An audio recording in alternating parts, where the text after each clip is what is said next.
Estamos em live.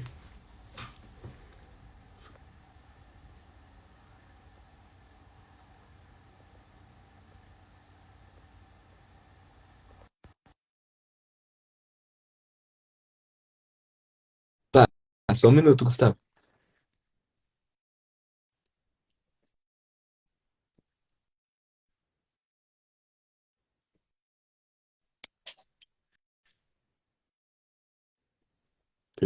Beleza? Fala, Brunão. Tranquilo? Aí, tô te escutando. Fechou. Podemos começar? Bora, bora.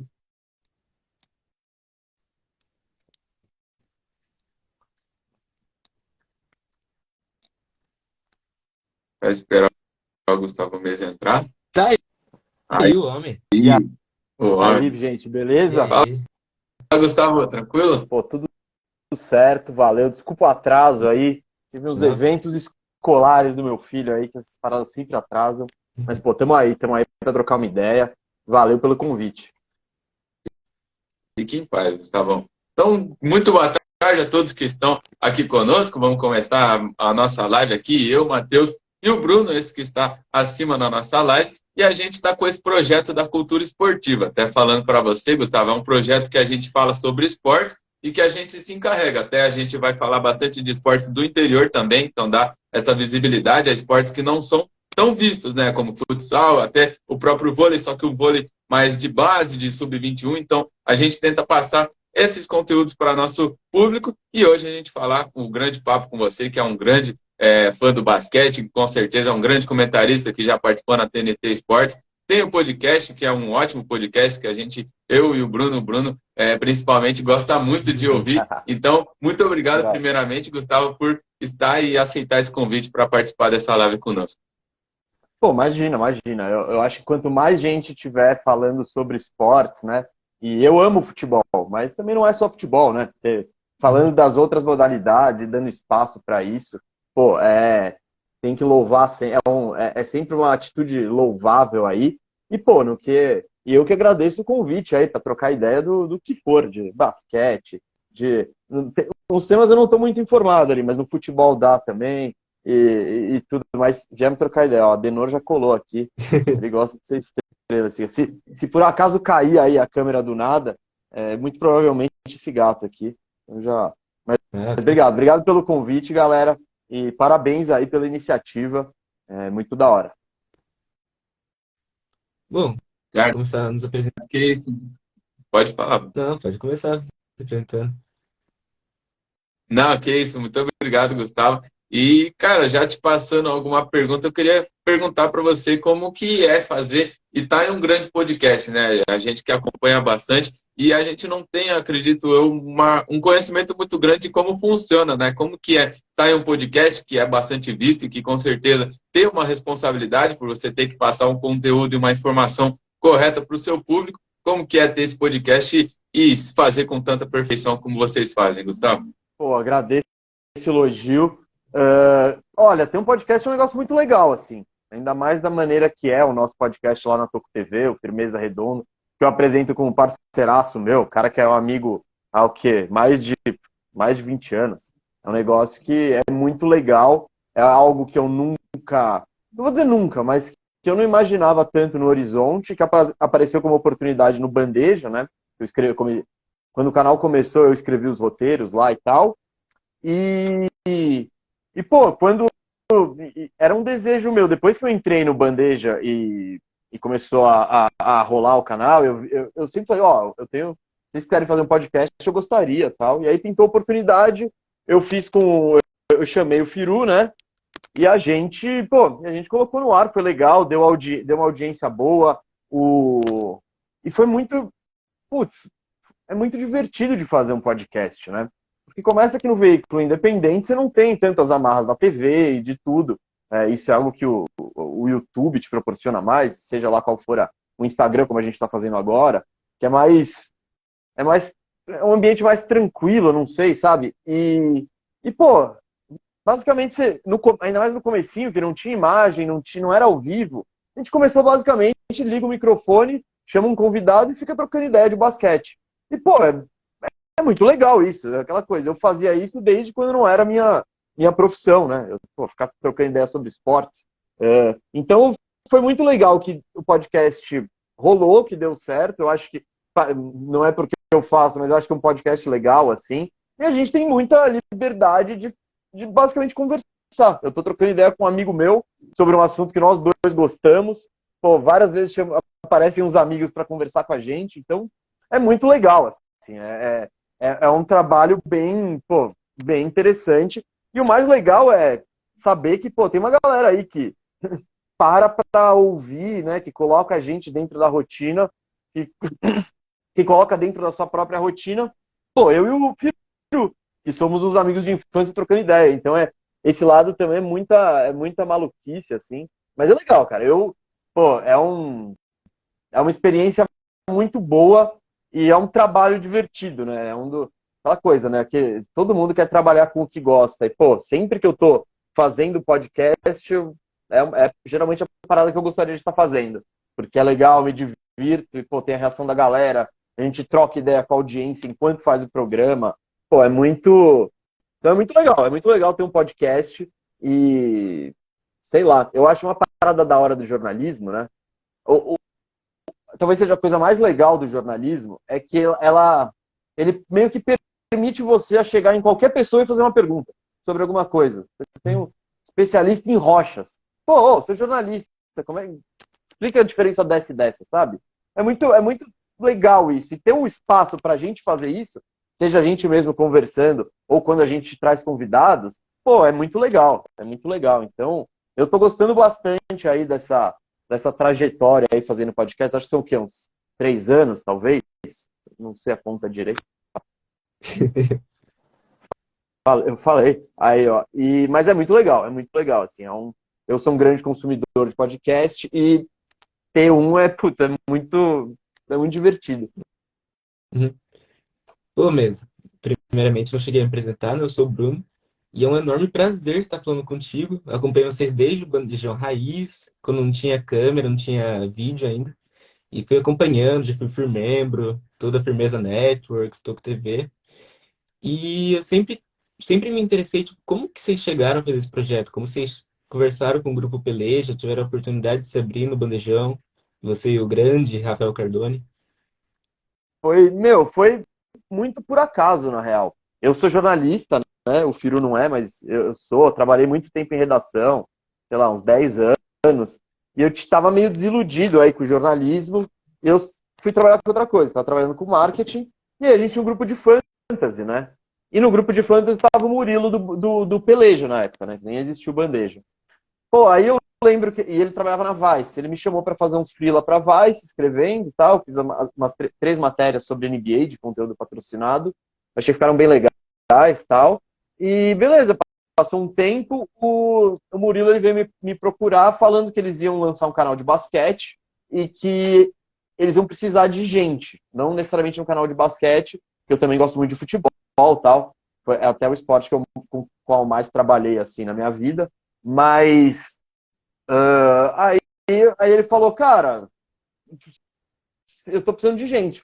Aí eu falei, pô, eu prefiro trabalhar nesse que tá começando. Pra poder o Peleja já era estabelecido, já era um canal grande e tal, já tinha linguagem própria. E eu falei, não, eu gostaria mais de participar nesse projeto de basquete, que é um esporte que eu sou também tão apaixonado e que eu me dedico para acompanhar e tal, do zero, né? E, pô, foi muito. E eu entrei lá, assim, meio que por acaso escrevendo os roteiros do Radar, acreditando no projeto, né? Aí depois rolou o podcast, foi meio que assim que eu voltei para esse negócio do jornalismo, de produzir conteúdo e tudo mais. Então foi meio por acaso, não era algo que eu estava buscando, na real. Eu estava pensando mais no que eu ia fazer da vida, né? Que não fosse o jornalismo. E foi muito legal que essas coisas da vida que acontecem, eu voltei a falar pô, eu consegui ter um espaço para falar de basquete de uma forma que eu não sou eu não sou da geração de vocês, eu não sou da geração YouTube. Eu não consumo conteúdo o YouTube não é minha TV. E foi uma coisa muito legal de entrar no Bandeja foi ser apresentado a esse universo da mídia independente, né? Uhum. O Peleja começou fazendo vídeo, os caras mesmo e tal, e cresceu numa proporção absurda, fez o Bandeja, que já saiu num patamar muito bom e cresceu demais. Então, eu pude falar, caramba, olha esse mundo, assim, né? E hoje é muito legal, que eu e o Firu, a gente tem o nosso próprio canal, a gente decide a programação, o que faz, o que não faz, em que tipo de conteúdo aposta. Galera que tá trabalhando com a gente, pô, edição de vídeo, artes e tal. É todo mundo também que acompanhava o canal antes já, então é uma galera que curte também, tá ligada a isso, e é muito gratificante, né? E uma coisa da mídia independente, principalmente você pega no nosso patamar, tal, e até veículos um pouco maiores, cara, que acompanha você quem gosta do seu trabalho. Então você tá numa grande família mesmo, assim. E, pô, quando você erra, o cara vai e te cobra, aí você fala, ó, viu? Falei que ia acontecer isso e aconteceu. Então é muito. Essa troca é um negócio muito legal que não tem quando você trabalha num grande meio de comunicação. Né? Você faz.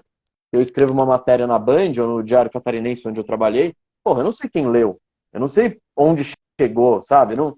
e nesse tipo de conteúdo, você vê isso instantaneamente. A reação, as perguntas, então pô, é muito legal, era algo que aconteceu por acaso, mas que eu fiquei muito feliz, né? De poder, né? De ter a chance de entrar na bandeja já, e, pô, conseguir mostrar meu trabalho, e também me encontrar mais nessa área, e, pô, conhecer a galera do meio, foi muito legal e inesperado, assim, eu não tava, não é que eu fiz um plano de carreira, que eu falei, não, vou chegar ali, assim, não, foi muito do acaso mesmo. Uhum. E vocês agora na Toco têm muito mais liberdade, né? Deve ser gratificante vocês puderem ver quem realmente assiste vocês. Vocês sempre tiveram muitos programas para membros, além do próprio Fantasy que vocês realizavam. Sim, tá nos planos, tá nos planos. Ainda não voltou. Mas é isso. Agora a gente tá. O Bandeja ele já começou com um patamar grande, assim, ainda mais para basquete, né? Porque eles falaram, aí galera que assiste peleja, olha isso aqui. E muita gente foi e se interessou. E claro, a gente. Acho que quando eu entrei no canal com um, dois vídeos, devia ter o quê? Uns 30 mil inscritos, 40. E aí, óbvio que é um patamar gigante. A gente Uhum. não tem isso, né? Cresceu pra caramba. Acho que quando eu saí, tava com mais de 300 e tal. E agora na Toco TV, por mais que a gente já tenha conseguido migrar um pouco do público, uma galera que acompanhava a gente fica no meio do caminho da informação, porque acabou meio que uma hora não tinha mais, e aí estava em outro lugar, e aí como que acha, tal. Então a gente é outra realidade assim, mas é muito legal começar do zero mesmo. Um canal que não tinha nada, tal, que é totalmente nosso, que a gente tem a liberdade, que a gente uh, tem, cria as estratégias, faz as apostas, então é muito legal ver os resultados assim, e como isso se desenvolve. E é claro, e a gente tem que. É o que a gente põe na cabeça, né? O canal ainda é pequeno, mas a gente tem 1 ano de canal mesmo. Vai fazer agora em julho 1 ano. Então, a gente está com essa paciência, assim, mas está muito animado pelos resultados que já existem e pelos rumos mesmo que a NBA está tomando no Brasil. Enfim, é muito legal você ter o seu próprio canal, e isso é um fenômeno que quando eu estava na faculdade, isso aí não existia, né? YouTube tava, pô, ninguém pensava. A minha faculdade, você não tinha nenhuma dessas disciplinas, assim, de você. Como você fazer o seu podcast, como você ter o seu canal. Não, era muito, pô, a aula de fotografia eu lembro que era com câmera de filme, assim. Então era muito. Então mudou muito e, enfim, é bem legal esses novos rumos, assim, e a gente está dentro, tentando crescer, né? E, porra, é um desafio legal e muito gratificante também, porque aí é tudo nosso, né? A gente decide absolutamente tudo e poder trabalhar efetivamente com um amigo meu, né? Cara que. Uhum. Então, pô, são dois objetivos de vida que eu acho que a gente está. Óbvio, o canal ainda não é uma.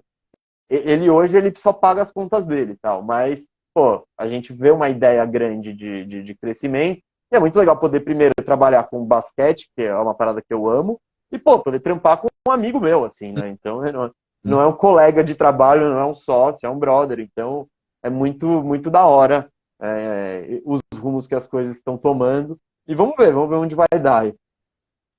Uhum. Exato, Gustavo. E até pegando um gancho nessa sua fala, achei muito interessante isso que você falou, né? Porque até eu queria perguntar para você, como que você vê o basquete hoje no Brasil? Acredito eu que venha crescendo bastante, né? Mas você acha que já está em um ponto muito bom ou dá para crescer mais ainda esse esporte que com certeza é um dos esportes mais visados pelo mundo inteiro e também nesse canal, né? No YouTube a gente vê várias streamings hoje crescendo e ganhando força no mundo inteiro. Então, como que você vê essa migração que está acontecendo, né? Muitos jornalistas até migram da TV agora para streaming e vocês no YouTube fazendo um baita programa também. Como que você vê no YouTube se está dando um bom rendimento e se está crescendo ao longo do tempo, Gustavo? Olha, eu acompanhei NBA no Brasil, pô, eu posso dizer que eu comecei a me interessar por NBA, sei lá, em 97, 98, eu tinha 10, 11 anos, e vi aquilo, achei demais. Era muito difícil de acompanhar, né? Como é que... Eu, na época, não tinha nem TV a cabo, então eu vi esporadicamente, eu estava na casa do meu avô, e passava um jogo, eu via, tal. Aí eu lembro do meu pai ter... Aí, finalmente, conseguido ter TV a cabo em casa. E aí, pô, vou acompanhar, vou, eu tenho que estar na frente da TV, olhar a grade de programação, quarta-feira e sexta-feira à noite, se eu não puder, pô, já brigo com a minha irmã, porque falo, não, sexta-noite eu que vou ver TV, e porque era assim que se consumia. A primeira evolução foi o League Pass. O League Pass, eu sou um cara que assina o League Pass, sei lá, desde 2010, todo ano, desde que acho que é possível, eu assino e acompanho. Antes as transmissões eram em inglês, você não tinha facilidade. Você espelhar numa TV, você vê no celular, não, precisa botar no computador, aí no máximo põe o cabo HDMI, põe na TV e tal. Então, tinha mais dificuldade. Hoje, a gente vê muito mais maneiras de você consumir NBA. Você tem o celular, você tem um bando de streamings, você tem a própria TV a cabo, você tem a TV aberta, você tem na Twitch ao vivo de graça, você tem no YouTube, na TNT de graça. Então, a maneira de difundir o conteúdo ela está muito mais democrática. Então, isso aí é uma evolução tecnológica, né? Eu acho que junto a isso vem também o interesse da própria NBA conquistar o mercado brasileiro. Que a gente está falando de um mercado de mais de 200, um país que tem mais de 200 milhões de habitantes, que tem o fuso horário perfeito com o dos Estados Unidos. A China tem habitante, mas o jogo lá passa, sei lá, 8 da manhã, 10, eu não sei que horas. Na Europa passa 3 da manhã. E a Europa tem um basquete forte. Então, a NBA enxergou no Brasil um mercado para se apostar. E a gente vê isso como? Com as transmissões todas pulverizadas em vários lugares para chegar, para botar no Gaulês, para pegar uma galera que nunca viu NBA, que está lá por outro motivo e fala, oh, olha, até que legal isso. Voltar à TV aberta, voltar... Então, são estratégias da própria liga de se difundir no país. E isso vem junto o quê? NBA House, vem junto um bando de loja da NBA que tem. Uhum. Eles fizeram aquela parada em Gramado. Então, eu vejo que é um fenômeno, de certa forma, recente. A aposta recente de 4 anos para cá, de 5, a aposta da NBA no Brasil. E você vê no próprio YouTube, falando de fazer conteúdo, pô, o próprio YouTube da NBA Brasil fazendo conteúdo nativo para a galera do Brasil, com o J Plays, com o Caio Teixeira, com toda essa galera. Então, eu acho que ainda é recente. Ainda é um fenômeno recente, esse boom. E também tem a questão da pandemia, né? A NBA foi o primeiro campeonato que voltou de tudo. Então, muita gente estava em casa, assim, pô, se familiarizou com esse jogo. Foi aquela organização, claro, sem torcida nem nada, mas diante das circunstâncias, pô, um puta de um produto. Então, junto com o Last Dance. Então, tem esse... É meio que um marco isso, eu acho, no consumo. Não é que começou lá, mas eu acho que rolou meio que um boom, e a pandemia pode ser meio que um marco dessa entrada com tudo da NBA no Brasil, e ainda é um fenômeno recente. A gente está falando de 3 anos, né? Então, eu acho que ainda há espaço mais para crescer. Por exemplo, você entra no YouTube e falou de produção de conteúdo, quando o Bandeja começou, não tinha nenhum canal fazendo conteúdo que nem o Bandeja, de basquete. Aquela parada de vídeo com histórias contadas, narração, imagem e tal. Hoje em dia, se você procurar no YouTube, você vai achar uns 20 canais que fazem isso, sabe? E por quê? Porque difundiu e a galera falou, não, também posso fazer. E todo mundo tem as ferramentas hoje para isso. E a NBA é uma parada, uma das paradas mais legais da NBA é, se você quer se especializar nisso, só depende de você. Porque eles passam todos os jogos antigos estão na internet, todas as estatísticas do mundo estão no Basketball Reference. Então, por isso que eu acho que ainda não acabou o crescimento, ainda acho que vai aparecer mais gente, porque a galera está sendo influenciada e está se especializando, e é um processo de pegar gosto pela coisa e tal. Então, eu acho que ainda há espaço aí para crescer mais. E pô, e é o que eu espero, né, também, agora que eu tô trabalhando com isso, quanto mais crescer. E a questão também é que a NBA, ela pega meio que um país gigante meio órfão na modalidade, né?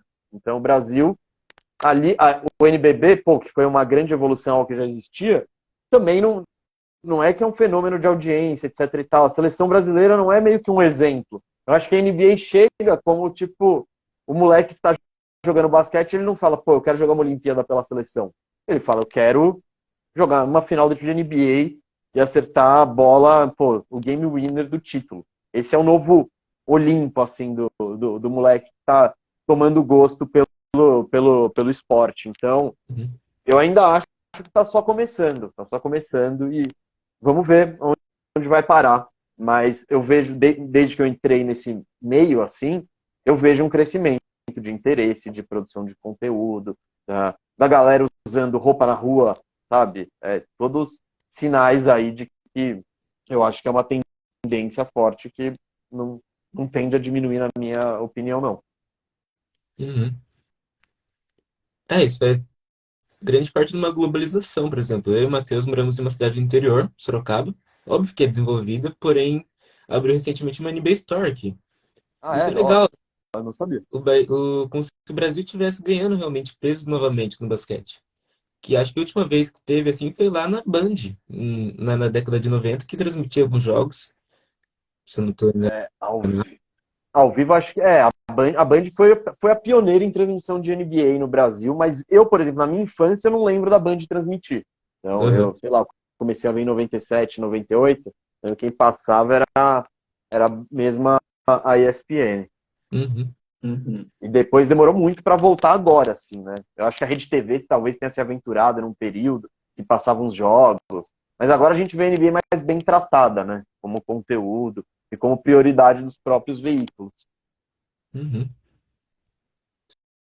Certo. Mas E até, Gustavo, você falou um assunto muito interessante. Você falou dessa parte dos jovens, né, jogadores da NBA. E você falou que muitos às vezes querem só focar na NBA e até deixar a seleção um pouco de lado, a seleção olímpica. E tem esse grande jogador que vem desenvolvendo aí, o Victor e o Ibeyama, né? Esse nome difícil de falar, mas uma jovem promessa aí que até com certeza o Spurs já vai chamar depois de conseguir ficar em primeiro no draft, mas ele é um jogador que já disse e deixou claro que quer participar das Olimpíadas, né? Quer ajudar a sua seleção, França, né? Então, como que você vê esse jogador e também essa diferencial, né? Como você falou, não é só vários jogadores preferem só a NBA, mas ele já mostra que vai para caminhos diferentes também. então, antes de falar do Embanyama, você tem que ver que, por exemplo, na França, o,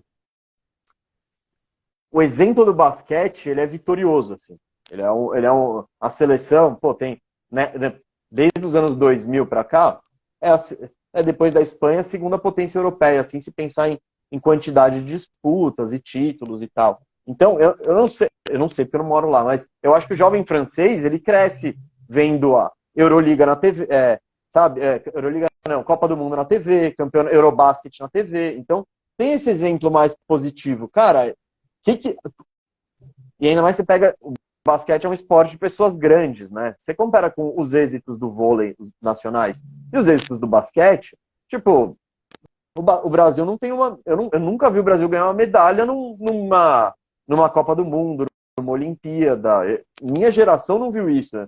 Eu nasci no ano do PAN, então a seleção brasileira nunca foi sabe, um norte. Na real, eu mais sofri, assim, com a seleção brasileira. Eu acho que na França o basquete já é consolidado o suficiente para o jovem também querer se ver e se ver ganhando uma medalha olímpica, porque esse sonho é possível na França. Esses anos deu para tem times bons o suficientes que permitem sonhar com isso. Então, e eu também não estou dizendo que hoje o jovem não quer ir para a seleção brasileira e tal, mas eu acho que quando você pega o sonho do moleque que começou a jogar assim, ele está se espelhando na NBA, porque aquilo que ele consegue ver e consegue, como eu posso pensar e se imaginar, é mais fácil de se imaginar nisso. Então, cara, pô, olha, eu podia estar aqui, eu podia ser o LeBron James, eu podia ser. Eu não tá falando, putz, não tem nenhum jogador da seleção brasileira hoje que a gente fale, porra, o moleque vai sonhar em ser esse cara. Eu entendo em Sorocaba, ou você pega uma cidade que tem um basquete forte, em Franca, por exemplo, lá em Bauru, ou uma cidade do interior que o moleque tá vivendo o basquete, convivendo com o time e tendo essa realidade dele ter esse sonho. Mas pro moleque que tomou gosto, como a maioria das pessoas vendo NBA, esse é o objetivo, eu acho, né? Então, por isso que eu acho que esse boom da NBA pode ser muito positivo para o basquete nacional, para o desenvolvimento de talentos aqui. E sobre o Mbanyama, cara, não sou nem eu, mas é um consenso entre todo mundo que eu ouço que ele é o melhor candidato, o melhor prospect desde o LeBron James na NBA. A coisa mais segura e teve gente que nesse draft foi, acho que o Woj, né, falando que ele era o melhor prospect, né, da história dos esportes, assim. E aí, então, o piso já é o melhor desde LeBron. E tem gente falando que o teto é absurdo. Eu acho que ir para o Spurs é ótimo para o Mbanyama, porque ele entra no time com menos pressão, que está mais longe de estar pronto na NBA inteira. E isso, se ele for acima da média logo de cara e fizer do Spurs um time competitivo, tal, porra, ótimo. Se ainda não, também tudo bem, porque não é essa a expectativa. Se ele entrasse no Portland Trail Blazers, por exemplo, o terceiro pick, pô, já iam pensar, já ia ter gente falando que eles iam ser campeões com o Damian Lillard e o Mbanyama. Então eu acho que o Spurs vai pegar esse cara que ele é totalmente único. Ele tem, acho que, se não me engano, 2,26 de altura, uma envergadura para lá de 2,40, que arremessa de 3. Teve gente falando que é a mistura do Giannis com o Kevin Durant. Então o hype é gigante. Ele chegar num Spurs que não tem nenhum outro jogador consolidado mesmo, que seja uma estrela tal, eu acho que é muito bom. E o Spurs é uma franquia que você confia no desenvolvimento de talento dela, né? Então, eu acho isso é muito bom para ele. Tem o histórico do Tony Parker, que é francês, foi ídolo do Spurs, o Boris Diaw jogou também, e são caras que já tinham contato com o Mbanyama, né? Lá na França. Então, eu acho que foi uma ótima situação para ele, e quem vai ditar o quão rápido o Spurs vai competir é o próprio Mbanyama. Se desde cara ele já... por exemplo, o Luka, você pega o exemplo do Luka Doncic. No segundo ano, se você só tinha ele no time, você já era um candidato a playoff, assim, você já era competitivo assim. Então, vamos ver o quão rápido vai ser esse desenvolvimento do Mbanyama e a capacidade dele de transformar o Spurs num time competitivo. Tá todo mundo curioso para ver. Óbvio, eu sou mais um desses caras que quer ver ele de fato jogando na NBA e mostrando todo esse repertório único que até agora parece que nada no basquete de desenvolvimento e estrutura e o que é o jogador, acho que nada no basquete, nunca vimos nada parecido no basquete até agora. Então, sei lá, tá todo mundo animado. E a NBA tá trabalhando para construir o hype em cima desse cara também, a mídia, porque todo mundo julga que ele é especial assim. Sim, como se fosse o unicórnio, né? Como o termo que eles chamam lá. Além que o Spurs sempre teve um bom trabalho de desenvolvimento do primeiro pick. O David Robinson, o Almirante, o Tim Duncan. Tanto que o Tim Duncan ele vai dar um trabalho especial junto com o Mbanyama. Mas só entre nós aqui mesmo.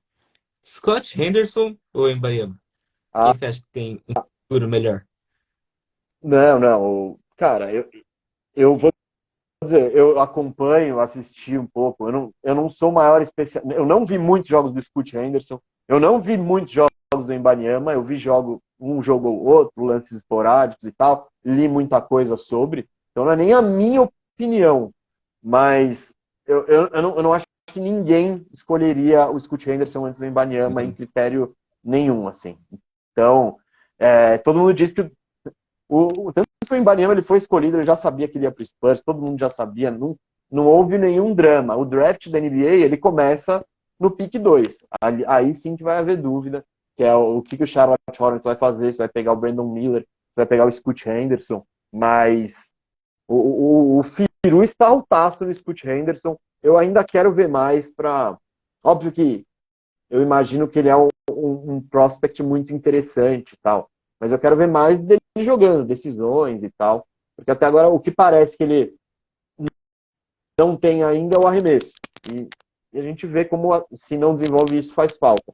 Ele aparentemente tem todo o resto, uma explosão absurda, uma impulsão fora do comum, capacidade de mudar de direção, enfim. É um jogador interessantíssimo, mas meu estudo de draft mesmo eu vou fazer quando eu terminar a temporada da NBA, que aí lá na Toco TV a gente faz live também, e aí lá eu vou estar voando, vou ter uma opinião muito mais, como eu posso dizer, até lá eu já vou cravar o que eu acho do Scoot, onde ele vai dar, mas eu ainda preciso preciso ver um pouquinho mais dele, e essa questão, e ver como que é essa questão do arremesso mesmo, porque dá pra você ser um grande jogador sem arremesso? Dá, mas é mais difícil, né? Ainda mais pra ele que não é um cara alto e tal. Então estou curioso para ver mais dele, mas e eu tô curioso para ver o desenrolar do draft, mais do que tudo, porque os dominós vão caindo, né? Então, eu quero ver se o Charlotte vai pegar o Scoot Henderson, ou se vai pegar o Brandon Miller, que quando você pensa na teoria do jogador, seria algo que encaixaria melhor no jogo do Charlotte, mas eu acho que se você é o Charlotte, e onde você está, e a grande parte desses times que estão pegando, né, na parte baixa, na parte alta, né, nos primeiros picks do draft, não tem que pensar em encaixe, tem que pensar em quem é o melhor e pronto, né? Então é muito... Geralmente, quando você vai por encaixe, você erra. Quando você pega... Então, a história tem um bando de exemplos disso. E o Charlotte gosta de errar de vez em quando, então eu tô curioso para ver o que vai acontecer.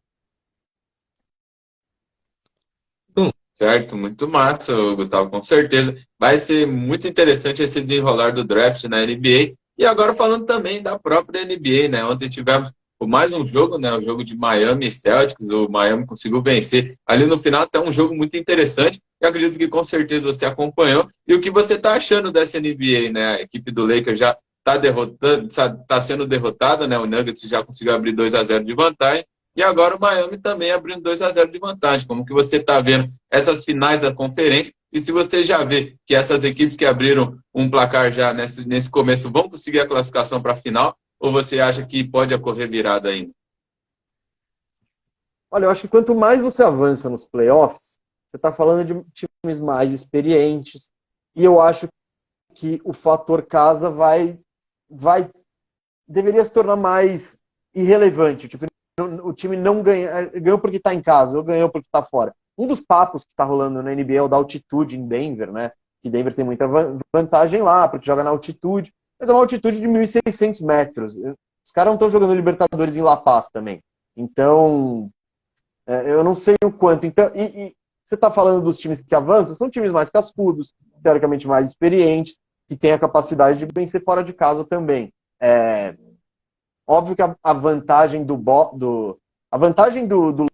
o Lakers ele está se sentindo melhor com a desvantagem 2-0. Foram dois jogos equilibrados. Eles ainda não voltaram para casa.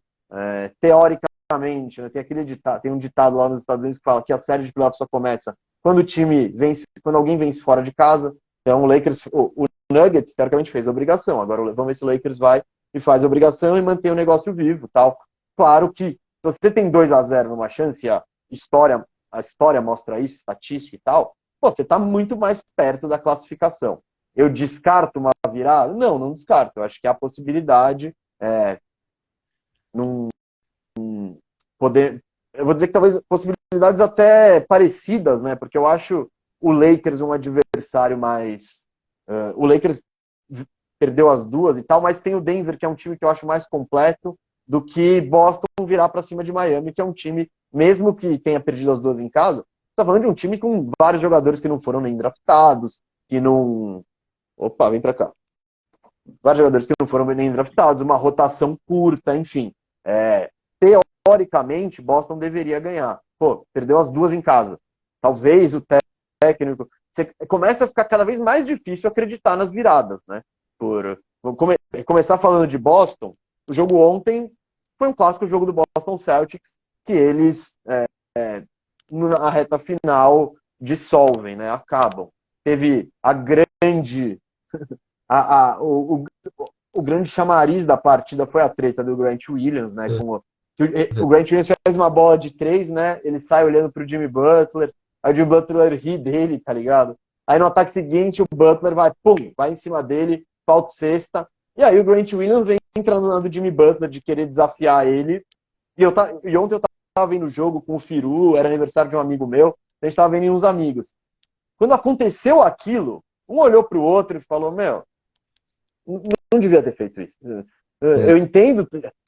Tava a situação, o Jimmy Butler fez um end one e gritou na cara dele. É difícil você reagir de outra forma, não sei. Mas você provocou a fera. E aí, um dos problemas do Boston, que tem aquela dificuldade imensa de fechar jogo, parece que quando chega na reta final, o aro diminui e o cronômetro está mais curto, eles não conseguem tomar decisões rápidas, é um ataque muito mais previsível, e aí parece que a bola de neve vai crescendo, eles erram um ataque, aí o ataque seguinte é pior ainda, e aí ninguém sabe muito o que fazer, quem chama a responsa, quem não chama.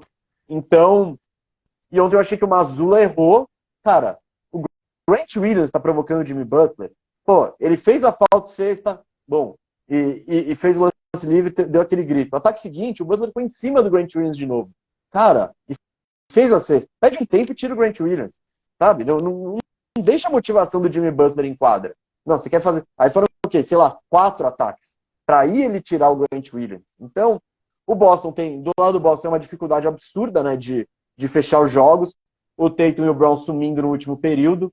Né? Nenhum dos dois acertou sequer um arremesso no último período ontem. E o Miami... O Jimmy Butler é espetacular. O Bam Adebayo, o jogo que ele fez ontem, foi um negócio demais. Você vê nas estatísticas, o aproveitamento não foi bom. O que ele distribuiu o jogo, o que ele jogou na defesa, e vários lances que não aparecem na estatística, sabe? E Miami tem um time que todo mundo sabe o que tem que fazer, e tem um técnico que toma sempre as decisões certas. Você vê a rotação, tá sempre certo. Você vê no final do jogo,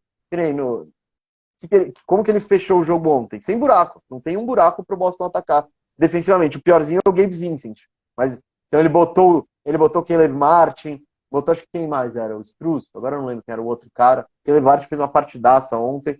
Então, Duncan Robinson começou a ser atacado, volta pro banco. Você meteu suas bolas de 3, você virou um alvo. Volta pro banco aqui. Então, é um técnico que a defesa na reta final, eles botaram uma zona que o Boston não conseguia, né, resolver, e o técnico do outro lado também não tem experiência de ver um negócio, já sacar, já... Eu brinco, né? Botaram o estagiário, foi que nem no Corinthians. Foi que nem no Corinthians que botaram o Fernando Lázaro, botaram um estagiário lá no Boston e, cara, não dá nem pra culpar o maluco. Ele tem, sei lá, 33, 34 anos, nunca teve nessa situação, tá enfrentando talvez o melhor técnico da NBA, um top 5, sem sombra de dúvida, que é o Spoelstra. Então, foi mais uma vitória que a gente viu esse roteiro. Esse roteiro tá repetido, tá? Eu tava vendo, tinha um dos amigos que tava vendo o jogo ontem que tava torcendo pro Boston.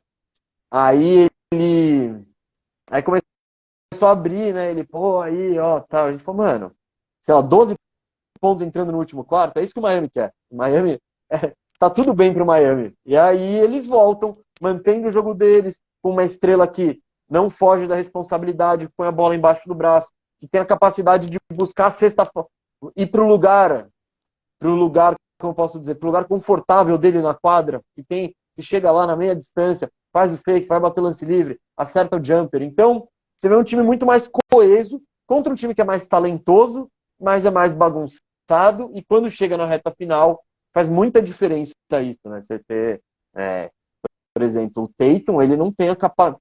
Eu acho que quando você fala do Tatum hoje, eu tive pensando muito nisso esses dias. O que diferencia ele para mim do.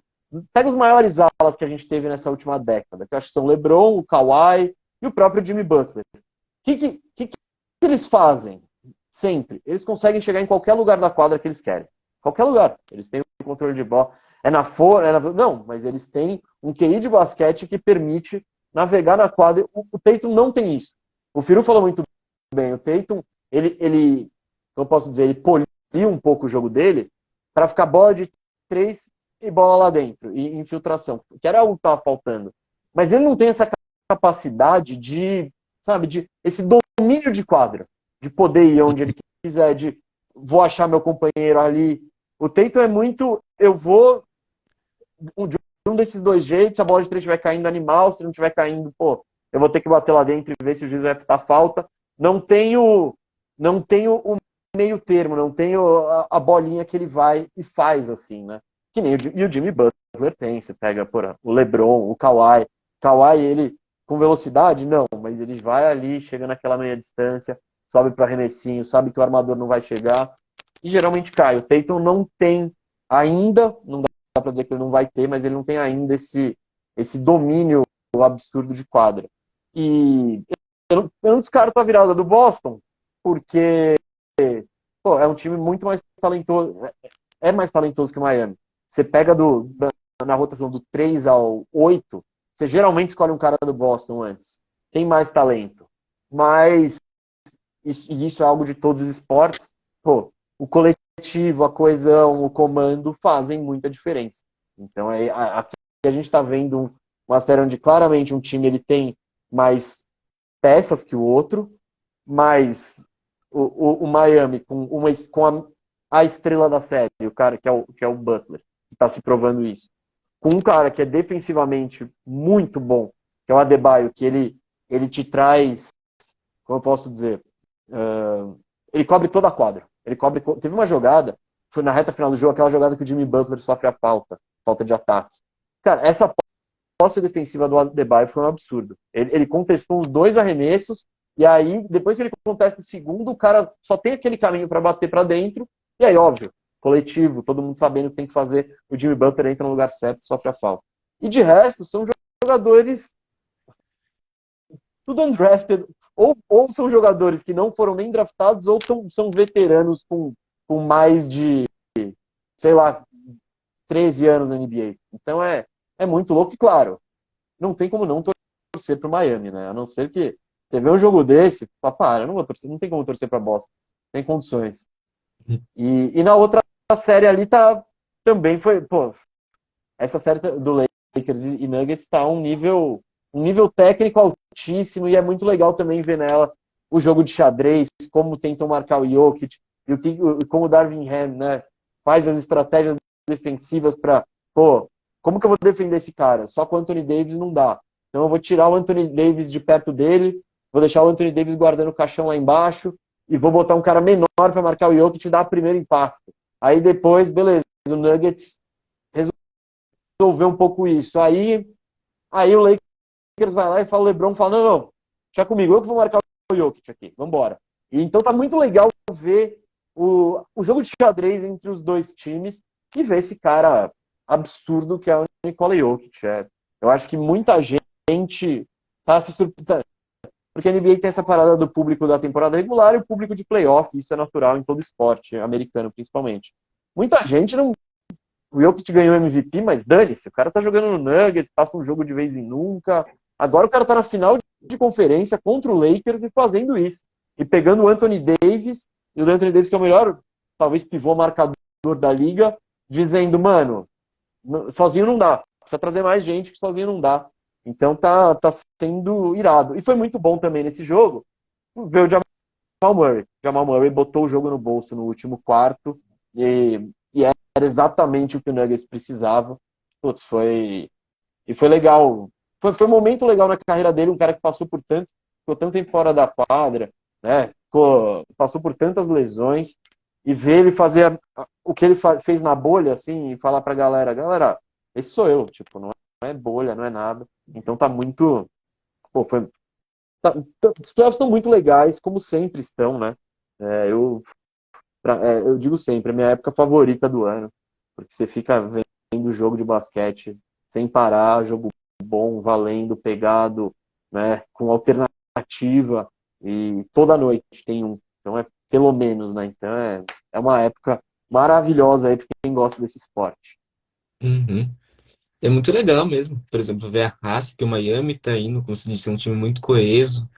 Pô, quem não tá hypado com o Butler não existe. O Butler, muito feliz por ele. E é muito bom ver essas características assim, mais psicológicas. Por exemplo, o trabalho do John Mazzulla. Dá pra ver que não tá o time muito coeso, não tá o time muito encaixado. Eu, sinceramente, achei que ele errou muito nos timeouts do último quarto. Eu não curti muito. E apesar do Celtics ter uma rotação muito melhor tecnicamente e completa, por exemplo, tem o Brogdon que tá fazendo partidas absurdas, Derek White, ainda não tá conseguindo vir. O Caleb Martin do banco, atuação sinistra. Na série do Denver, do Lakers, tá muito legal ver esse embate do AD contra o Jokic. Ambos não conseguem se parar. AD armando muito, AD jogando bem, o Jokic armando muito bem o jogo, pontuando, fazendo de tudo. E é isso. Quais que são suas expectativas para uma eventual final desses times que estão à frente? Calma, olha, eu falei no programa que para mim o campeão sai do Oeste, sendo quem sair de Lakers e Nuggets, eu acho que ganha de quem sair de Heat e Celtics.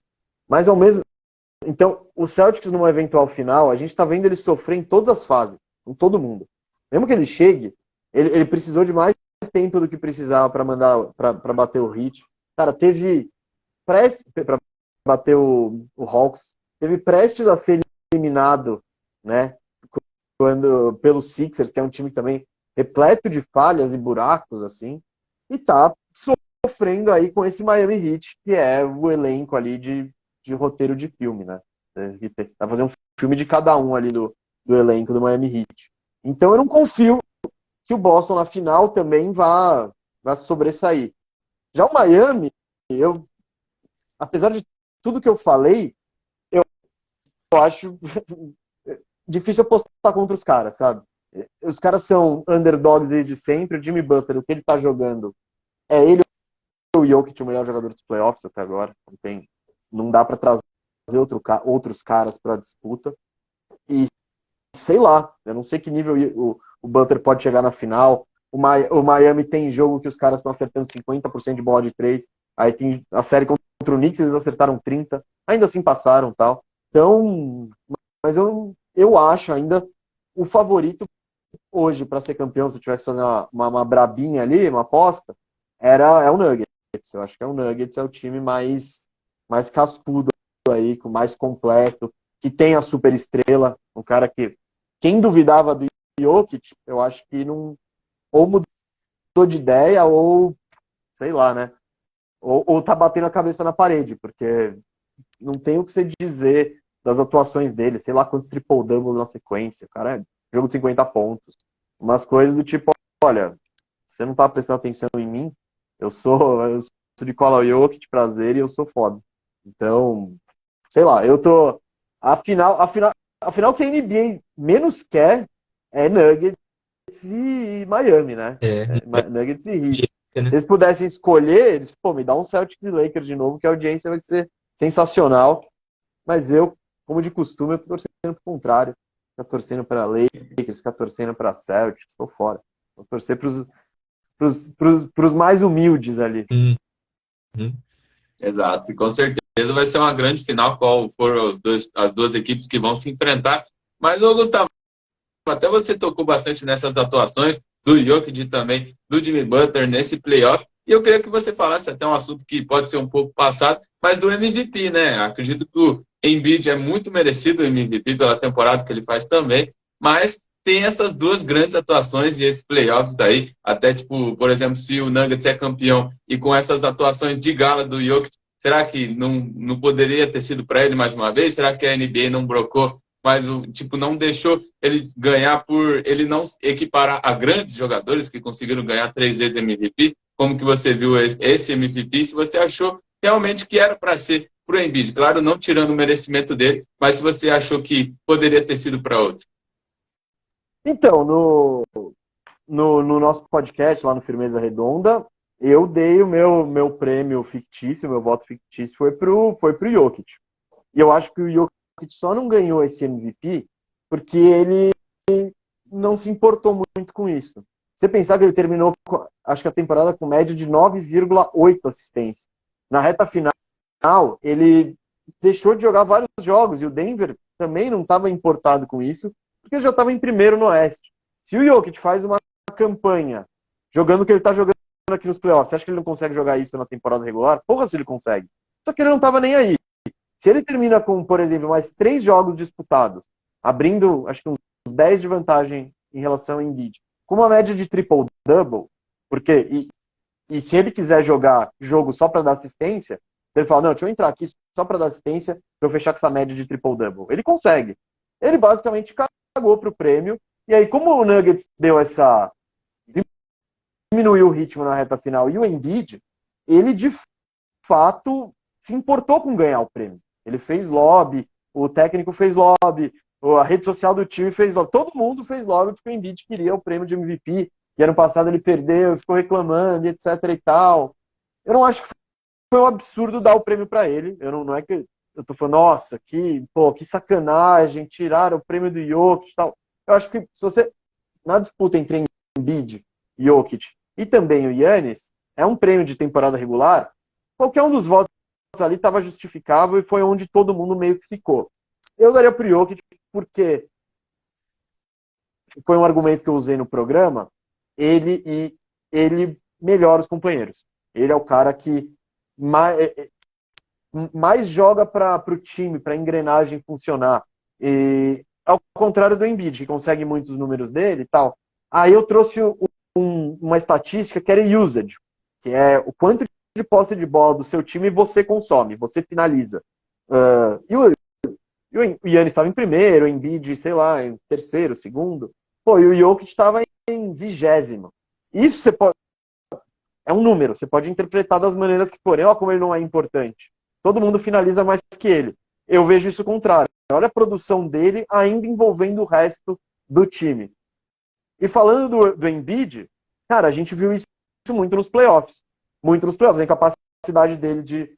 Ele não melhora ninguém em volta dele. O time que tem o Embiid joga do estilo do Embiid. Por quê? Porque ele é mais devagar, porque ele gosta de ficar com a bola na mão, que ele joga no post, que ele gosta do ISO, ser isolado e ele mesmo decidir. E pegou isso nos playoffs. Pegou. O Sixers não é um time coisa, é um time repleto de fases, não é uma engrenagem que funciona muito bem. Não, é bola no Embiid, ou o Embiid faz o negócio dele, ou o Harden faz o negócio dele, e vamos ver o que acontece. E aí eu acho que tem uma coisa, se você faz tanto o lobby para ser o MVP, se você faz, sabe, se você se importa tanto com esse prêmio, e esse prêmio ele chega, cara, com um peso. Tem peso. Você é o melhor jogador da liga.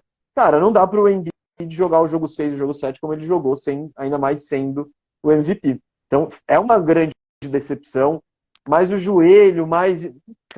Você estava em quadra. Você é o MVP. Você tem essa atuação horrorosa num jogo decisivo. Você tem 2 oportunidades ali, uma delas em casa, para botar seu time na final de conferência, onde você nunca chegou. Cara, eu não sei, né? Talvez se eu tivesse votado no Embiid, eu estaria me sentindo um pouco pior, embora seja um prêmio de temporada regular e tá tudo bem. Mas o que essa pós-temporada mostrou, eu acho, sim, o Embiid, MVP, estava lá. Será que é isso mesmo? Será que será que com esse estilo vai ser campeão? Porque já foram vários elencos de várias formas e o Sixers não passa da segunda rodada.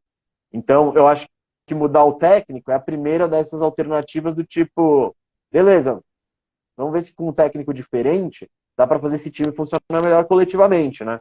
Mas se não der de novo, já começa a ficar sem as respostas, né? Começa a ficar difícil. Então, não sei aí. Tem gente já falando de Embiid no Knicks, que o Knicks está monitorando, aquela coisa, né? Mas a pós-temporada dele foi uma decepção. O Cauê, que é meu amigo torcedor do Sixers há muito tempo, pô, ele tá pistola com o Embiid. Ele achou uma vergonha essa pós-temporada dele. E quando você você é o MVP, fica ainda pior, né? Você ter uma atuação daquela no jogo 7. Quando o Sixers perdeu o jogo 6, que o Tatum meteu as bolas e tudo lá, eu andei no grupo, até pra dar aquela provocada no Cauê, eu falei, bom, essa é a hora do MVP aparecer, né?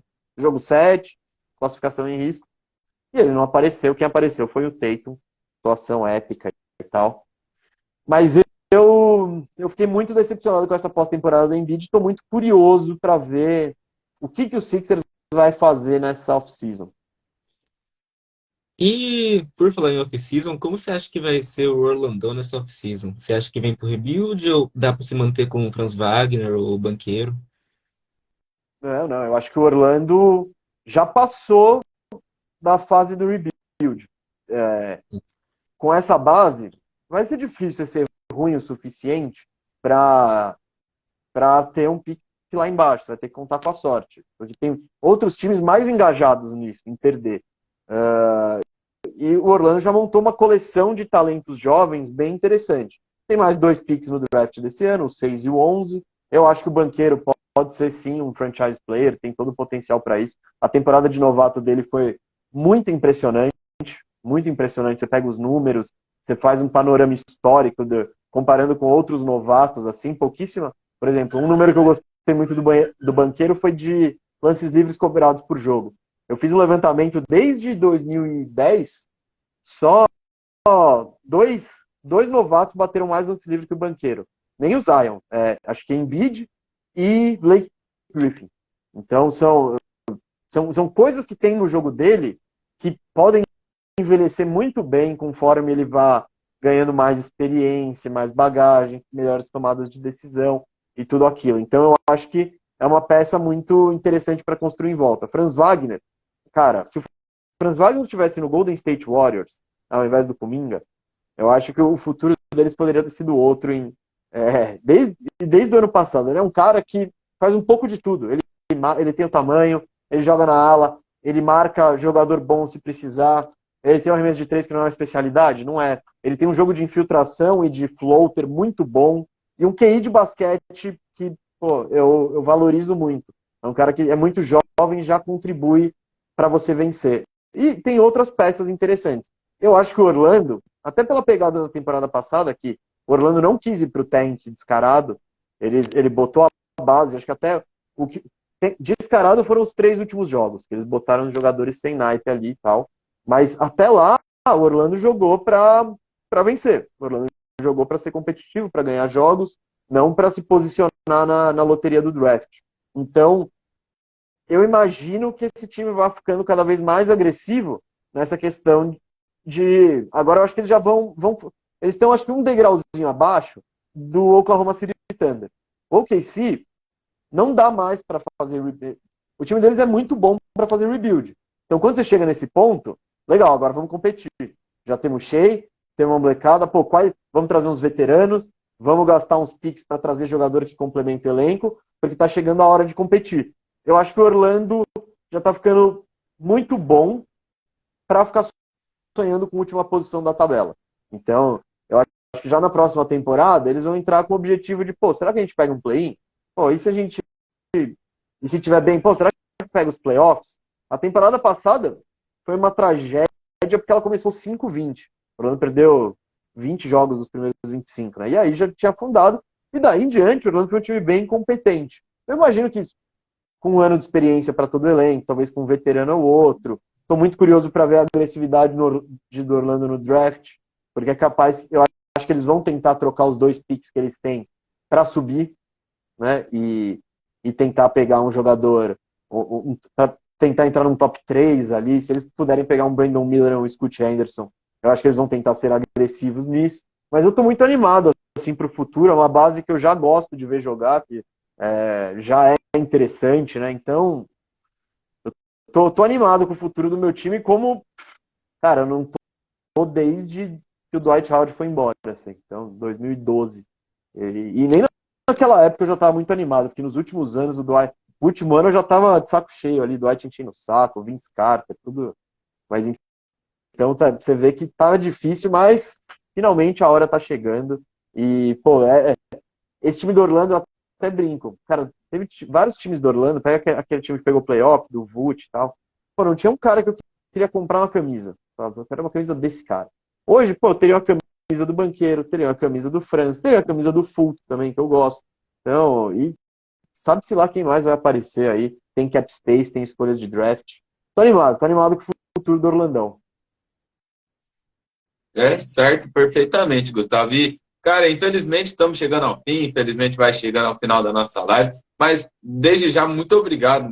Sempre um prazer imenso. Desejar um ótimo sucesso para você no que você for seguir e fazer uma ótima perguntinha, até perguntar sobre o que você pensa para a sua carreira, se você acha que agora você encontrou o seu esporte preferido e quer se concentrar nele ou quer pensar em outras coisas. E muito obrigado, Gustavão. Eu, o Bruno e até o próprio Abner, que ficou aqui conosco, acompanhando a live, que está nesse projeto conosco, agradece muito de você ter participado e ter agregado em conhecimento e também com a nossa live. Muito obrigado mesmo, Gustavo. Pô, eu que agradeço. Pô, antes de tudo, parabenizar vocês aí pelo projeto. Como eu falei no início, vou falar agora. Quanto mais gente falando de esporte, é melhor. Ajuda a aumentar a cultura esportiva, né? E quanto mais... E esporte é bom de praticar, é bom estar envolvido no esporte. Eu falei num outro bate-papo, esporte é meio que um microcosmo da vida, assim. Então você tem a hierarquia, você tem a derrota, você tem a vitória. E quanto mais gente estiver envolvida praticando esporte, porque além do mais ele é saúde, né? Então, são exemplos. Por exemplo, a NBA é um exemplo para um cara que fala, pô, vou pegar uma bola de basquete e arremessar. Então, e às vezes toma gosto e vai e descobre uma prática bem, enfim, que um hábito, algo que goste e vai levar isso para a vida, né? Então, quanto mais gente fazendo isso, melhor. Parabéns a vocês pela iniciativa e sobre o futuro da cara, sei lá, viu?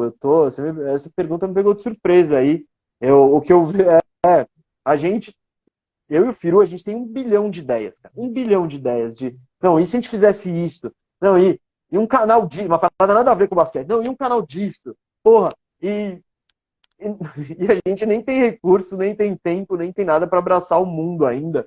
Então, nesse momento, eu me vejo me dedicando muito para a Toco TV, para ver o quanto esse projeto vai crescer e tal, e para tentar deixar ele o maior possível, para tentar arrumar patrocinador, para tentar aumentar a viabilidade do projeto e tal. Então, eu me vejo me dedicando aí, mas, eu não sei também, eu não sei. Se alguém me chamar para comentar um jogo de futebol, eu vou lá, não tem problema. Pô, Rádio Coringão, vamos Rádio Coringão, sabe? Eu não sei o que pode acontecer, mas eu sei que eu gostaria de continuar trabalhando com esporte, ligado com produção de conteúdo, em contar história, sei lá. São coisas que eu gosto muito de fazer e, sei lá, e espero que seja possível e viável ter uma vida boa e conseguir fazer isso, né? Se der para unir as obrigações, né? Aquela coisa, pai de família, tal, boleto pra caramba. Se for possível unir todas essas responsabilidades aí da vida com o trabalho que eu gosto e que eu tenho mais prazer, então eu acho que o objetivo da minha profissão é continuar tentando ganhar a vida aí cobrindo o que eu gosto e vamos ver, né? Não sei, não é fácil, é meio que o jornalismo é uma profissão complicadíssima, que eu já me desiludi muito, mas ela é uma profissão também, eu tenho uma teoria, cara, o jornalismo é sucateado, tem, como posso dizer, eu vi isso sucateamento das redações e tal, e diminui, etc e tal, e tem muita gente, eu vi, cara, profissional com uma porrada de anos de casa, sendo mandado embora e botar um moleque lá, simplesmente porque é mais barato, e quando o cara, e aí eu vi isso, eu falei, beleza, um dia eu vou ser o cara mais velho, então, só que ao mesmo tempo, isso acontece porque tem muita gente que quer fazer isso, porque é uma profissão muito legal, assim. É uma profissão que te proporciona coisas, que pode te proporcionar coisas que, sei lá, nenhuma outra poderia. Eu vou trazer um exemplo aqui. Teve o jogo do. Eu fui cobrir o Corinthians e São Paulo, o 6-1, que foi o jogo da taça do Brasileirão. Cara, eu tava lá como imprensa, né? Na hora do jogo eu não fiz matéria, né? Não ia mandar o texto do jogo, então fiquei na arquibancada assistindo o jogo. Cara, terminou o jogo e eu desacreditando com aquilo acontecendo, porque o Corinthians foi com o time reserva e, pô, sabe? E eu falei, não, só me falta essa. Jogo da taça, a gente vai perder pro São Paulo. E foi um roteiro maravilhoso. Até inventaram um pênalti no final pro Cássio pegar. E eu vendo aquilo, desacreditando, o quarto gol que foi com a letra do Danilo, eu lembro que saiu aquele gol, só levantei a mão pro céu, falei, que parada foda. E aí termina o jogo, porra, o cara que pagou o ingresso mais caro no estádio, ele não foi pra onde eu fui, que era pra zona mista lá. E, porra, eu, eu evidentemente sou profissional e tudo mais, mas eu prefiro noticiar um jogo que o Corinthians ganhou do que noticiar um jogo que o Corinthians perdeu. E aquilo lá, eu lá na zona mista pra entrevistar a galera, aí, pô, cola o Christian pra dar entrevista segurando a taça aqui do lado. Aí, pô, o Tite abraçando a galera lá no fundo. O André Sanches dando entrevista fumando o nosso cigarro ali, não tá nem aí. E, pô, foi um trabalho muito divertido e um dia muito legal que as outras pessoas no estádio não tiveram essa oportunidade de... E, pô, e o jornalista com um salário ruim, com jornada zoada, com cartão de ponto tudo estourado, ainda assim consegue ter umas oportunidades, né? Então, por isso que é uma profissão ela é muito apaixonante, muito complicada, mas eu entendo porque tem tanta gente que quer fazer isso, porque de fato é muito legal, né? Como eu sempre dizia quando eu era moleque, pô, eu não tive condições de virar profissional em nada de esporte, até jogo acima da média, mas não nesse nível. E eu falei, porra, seria legal se algum dia alguém pagasse para ouvir as besteiras que eu falo durante o jogo. E é muito louco, depois de tantas voltas, assim, tantos caminhos. Porra, eu fiz uma estrada na Espanha, eu fui morar em Florianópolis, trabalhar lá e tal, e várias coisas, e eu, um caminho todo torto, eu chegar e falar, pô, cara, hoje poder falar, cara, que legal, eu tô conseguindo fazer isso que eu gostaria muito de ter feito, de fazer lá atrás, assim, né, que era um objetivo. E amanhã, por exemplo, eu vou estar lá na TNT de novo, vou comentar o jogo 3. Então, é muito da hora. E, então, dando a volta gigante, que nem passando por vários caminhos no meio da volta, não sei o que eu espero da minha carreira aí, mas eu espero que eu consiga continuar trabalhando com esporte, que é a parada que eu mais curto, assim, na vida. Então, se der para continuar fazendo isso, ótimo. Se não der também, a gente faz de outra forma. Eu sempre vou continuar assistindo, sempre vou continuar vendo, sempre vou continuar indo no estádio, sempre vou continuar jogando bola, porque é algo que, eu gosto muito. Então, vamos tentar unir tudo. Beleza, gente? Parabéns, muito obrigado aí mesmo pelo convite. E, pô, continuem aí o projeto de vocês, é muito da hora. Uhum.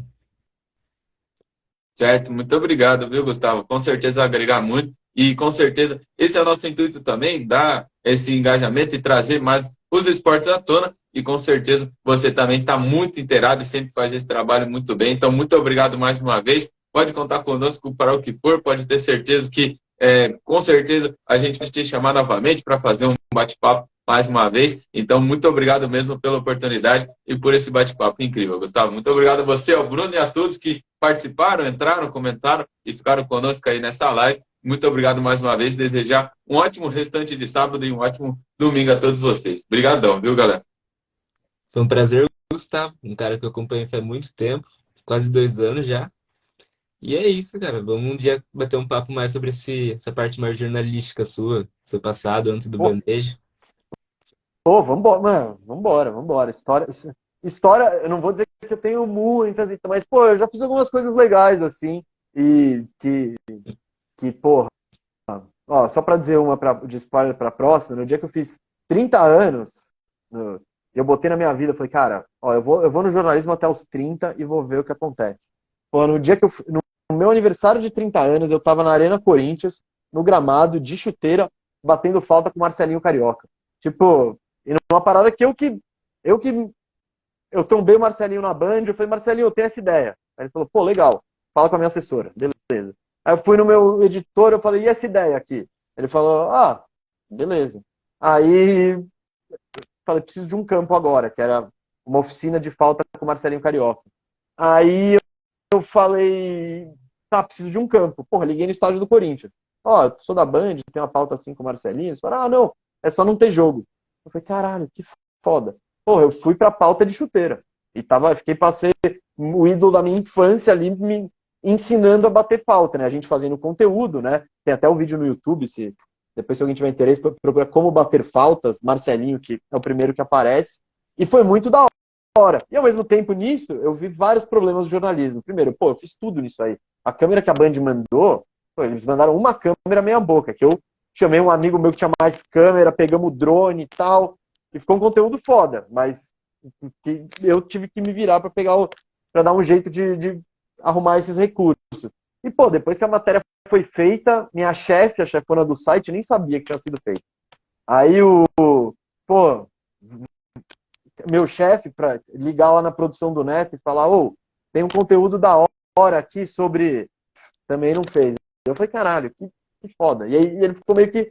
Puta conteúdo da hora, ficou meio escondido dentro do grande grupo que é a Band, assim. Uhum. Foi passar no Band Esportes porque eu era parceiro do cara do Band Esportes. Então, aí eu falei, por um lado foi, pô, muito gratificante, assim, e pelo outro foi tipo, cara, olha que oportunidade desperdiçada, né? Como isso aqui podia ter sido usado de forma melhor em vários outros veículos, e enfim. Mas por muito tempo foi o primeiro resultado no Google ali, você botava como bater falta, tava lá. Então, é um exemplo dessa profissão maravilhosa aí, mas vamos ver, o que vocês precisarem aí, gente, ó, eu falo pra caramba, se vocês precisarem pode me chamar que a gente troca ideia assim, e tamo junto, pessoal. É isso, agradecer novamente. O senhor parte de um grupo enorme de jornalistas que inspiram a gente cada dia mais, continuando no ramo do esporte, continuando no ramo jornalístico. E é isso, a gente se vê novamente a qualquer momento. Agradecer, obviamente, todo mundo que esteve presente na live, todo mundo comentou, que acompanha o mês. E é isso. Vejam toda quarta-feira e agora, quinta-feira e terça-feira agora, né? Patrocinado pela KTO, as mais brabas, lá na Toco TV. Acompanhe o trabalho dele lá. Siga no Instagram e é isso, rapaziada. Recado dado. É isso. Certinho? Valeu demais, Gustavo. Perfeito. Pro, valeu. É isso. Valeu, rapaziada.